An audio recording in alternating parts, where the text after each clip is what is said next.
नमस्कार किसान साथियों, हमारे YouTube चैनल अग्रिजीवन में आपका स्वागत है।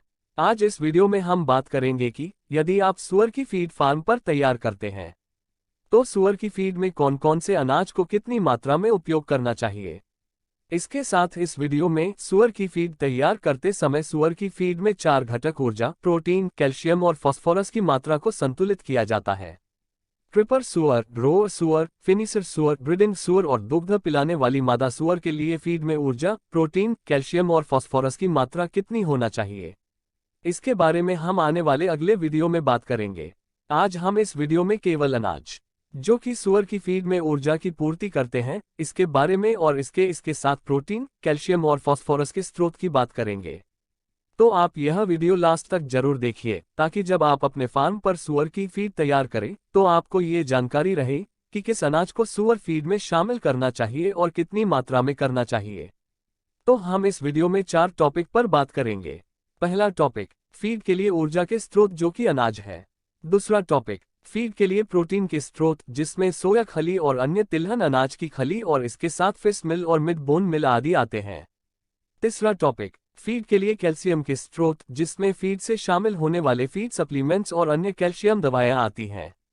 चौथा टॉपिक, फीड के लिए फास्फोरस के स्रोत जिसमें कुछ अन्य दवाएं आती हैं जो सुअर की फीड में फास्फोरस की पूर्ति करने के लिए मिलाई जाती है। तो हम सबसे पहले टॉपिक पर बात करते हैं, वह है अनाज। अनाज कुल सुअर फीड के मिश्रण का 55 से 70% के बीच होता है। मिश्रण में अनाज मुख्य रूप से ऊर्जा प्रदान करता है। हालांकि अनाज मुख्य रूप से कम प्रोटीन सामग्री के साथ एक ऊर्जा स्रोत है, ये फीड के लिए प्रोटीन सामग्री में भी काफी योगदान देता है।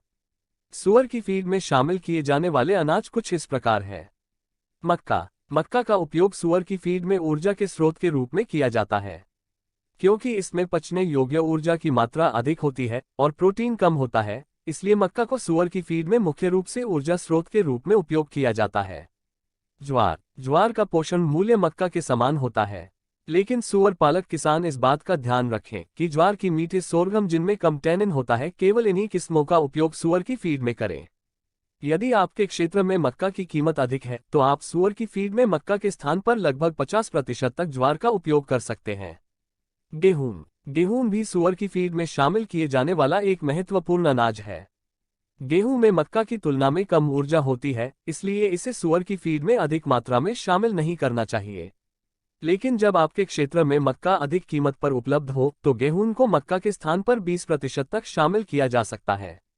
मक्का की तुलना में गेहूं में प्रोटीन सामग्री आमतौर पर अधिक होती है और पचने योग्य ऊर्जा सामग्री मक्का की तुलना में कम होती है। इसलिए सुअर की फीड में मक्का के स्थान पर गेहूं का प्रयोग करने से प्रोटीन की लागत में काफी बचत हो सकती है। सुअर की फीड के लिए गेहूं हमेशा दरदरा पिसा होना चाहिए। सुअर की फीड बनाते समय अनाज को कितना बारीक पिसना चाहिए, इसके बारे में हम आने वाले वीडियो में बात करेंगे। एकदम बारीक पिसा हुआ गेहूं का आटा सुअर के पेट में जाने के बाद मैदे में परिवर्तित हो जाता है, जो सुअर के लिए अपचनीय होगा, जो सुअर के लिए कब्ज का कारण बनेगा। इसलिए गेहूं हमेशा दरदरा पिसा होना चाहिए। जौ मुख्य रूप से पश्चिमी देशों में सुअर पालक किसानों द्वारा सुअर फीड में अनाज स्रोत के रूप में शामिल करते हैं। इसमें अन्य अनाज की तुलना में उच्च फाइबर सामग्री और कम पचने योग्य ऊर्जा सामग्री होती है।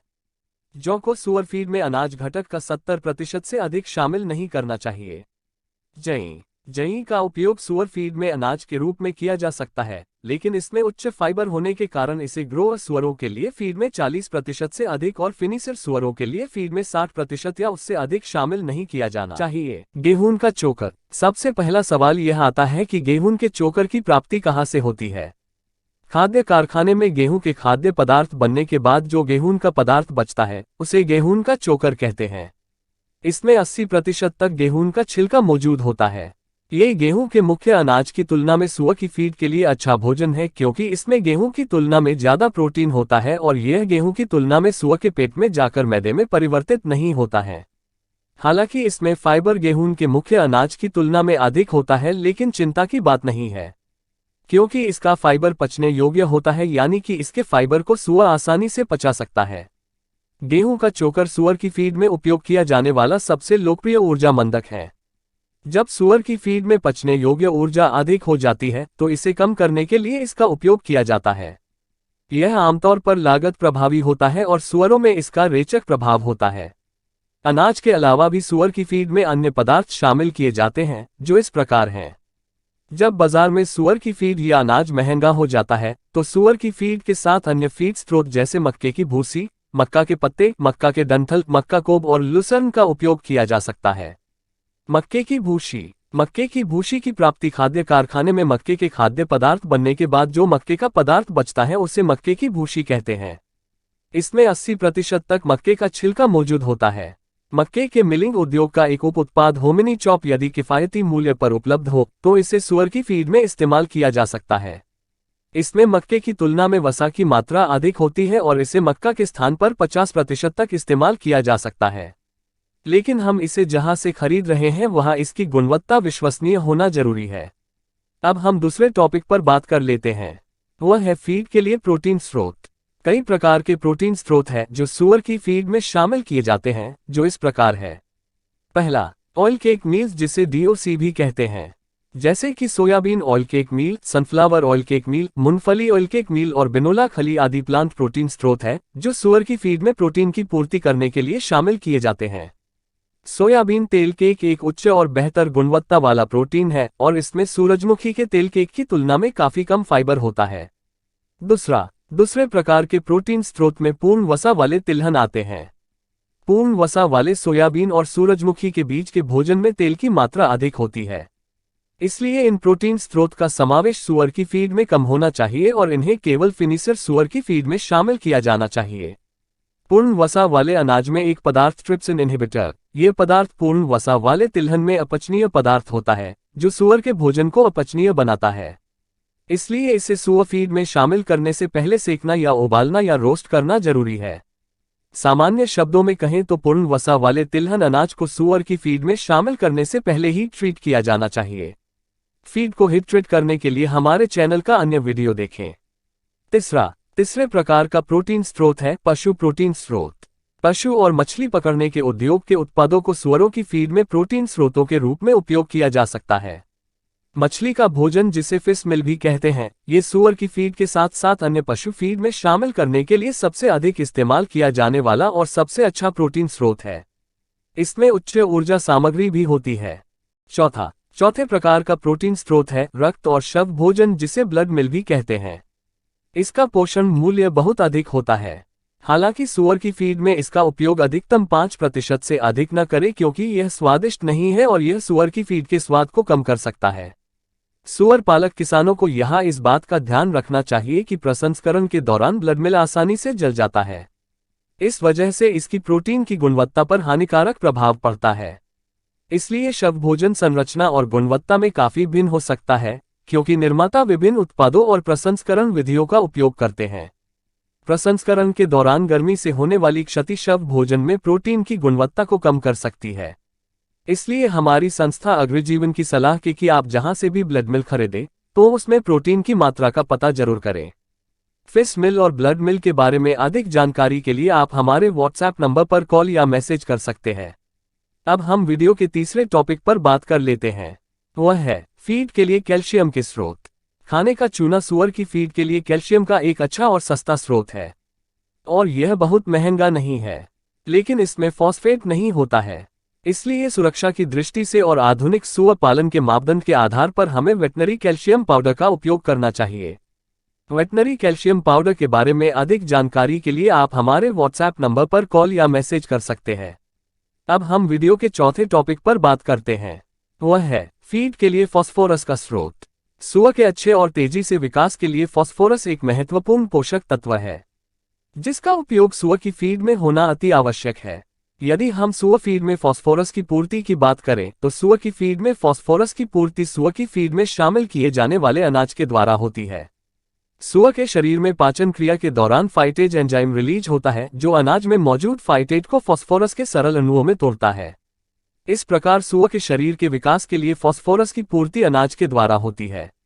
लेकिन फास्फोरस को लेकर सूअर पालन में एक समस्या है। सूअर के छोटे बच्चे अनाज को ठीक से नहीं पचा पाते हैं, इसलिए फास्फोरस के साथ और भी कई पोषक तत्वों की पूर्ति सूअर के शरीर के विकास के लिए नहीं हो पाती है। इसके प्रमुख दो कारण हैं। पहला कारण, सुअर के बच्चे जब दूध पर होते हैं तो उन्हें दूध को सीधे निगलने की आदत होती है, और जब दूध छूटाने के बाद बच्चों को फीड पर लाया जाता है तो उनकी दूध को निगलने वाली आदत इतनी जल्दी छूटती नहीं है, और वह अनाज को भी सीधे निगलते हैं। इस कारण वह अनाज को ठीक से चबा नहीं पाते। इसके परिणामस्वरूप सुअर के मुंह की लार ग्रंथि से कार्बोहाइड्रेट एंजाइम स्रावित नहीं हो पाता है, और सुअर के शरीर में ये कार्बोहाइड्रेट एंजाइम केवल सुअर के मुंह की लार ग्रंथि से ही स्रावित होता है, और यही एंजाइम फीड में मौजूद स्टार्च को ग्लूकोज में तोड़ता है, और सुअर के विकास में ग्लूकोज एक महत्वपूर्ण पोषक तत्व है जो सुअर के शरीर में कार्बोहाइड्रेट के रूप में होता है। दूसरा कारण, सुअर के छोटे बच्चों का पाचन तंत्र ठीक तरह से इतना विकसित नहीं हुआ होता है कि उसके अग्नाशय और बड़ी आंत और छोटी आंत में स्रावित होने वाले एंजाइम ठीक प्रकार से स्राव हो सके, और यही एंजाइम फीड में मौजूद सभी पोषक तत्व को इतने सरल घटकों में तोड़ता है कि वह सुअर के शरीर द्वारा अवशोषित किए जा सके। सुअर के बच्चों के शरीर के पाचन तंत्र में ठीक प्रकार से एंजाइम रिलीज नहीं हो पाते हैं, इसलिए हमें सुअर की फीड में एंजाइम अलग से शामिल करने की आवश्यकता होती है। सुअर की फीड में कौन कौन से एंजाइम शामिल करना चाहिए और इन एंजाइम को आप कहां से प्राप्त कर सकते हैं, इसके बारे में हम अगले वीडियो में बात करेंगे। यदि आप सुअर पालन के बारे में और अधिक जानकारी लेना चाहते हैं तो आप हमारे व्हाट्सएप नंबर पर मैसेज या कॉल कर सकते हैं। हमारी संस्था अग्रजीवन द्वारा सुअर पालन की ट्रेनिंग भी दी जाती है। हमारी संस्था अग्रजीवन से सुअर पालन की ट्रेनिंग के बारे में जानकारी लेने के लिए आप हमारे व्हाट्सएप नंबर पर कॉल या मैसेज पर कर सकते हैं। इसके साथ जो सुअर पालक किसान दूसरे राज्यों से हैं और हमारी संस्था अग्रजीवन में सुअर पालन की ट्रेनिंग लेने के लिए समर्थ नहीं है, उनके लिए हमारी संस्था अग्रजीवन द्वारा भाग 1 सुअर पालन ट्रेनिंग कोर्स और भाग 2 सब्जी मंडी के फल और सब्जियों को सुअर फीड में शामिल करने के बारे में जानकारी और इनके फीड फॉर्मूला वाली पुस्तक प्रकाशित की गई है। यदि आप सुअर पालन के बारे में संपूर्ण जानकारी लेना चाहते हैं तो आप सुअर पालन ट्रेनिंग कोर्स पुस्तक भी खरीद सकते हैं, जिसकी लिंक डिस्क्रिप्शन में दी गई है। तो किसान साथियों, आपको हमारी यह वीडियो कैसी लगी? यदि पसंद आई हो तो इस वीडियो को लाइक करें और सभी सुअर पालक किसानों तक इस वीडियो को शेयर करें। आगे भी लगातार ऐसे वीडियो देखने के लिए हमारे YouTube चैनल अग्रजीवन को सब्सक्राइब करें। तो धन्यवाद किसान साथियों, मिलते हैं अगले वीडियो में। और आगे आप किस टॉपिक पर वीडियो चाहते हैं प्लीज कमेंट्स करके बताएं।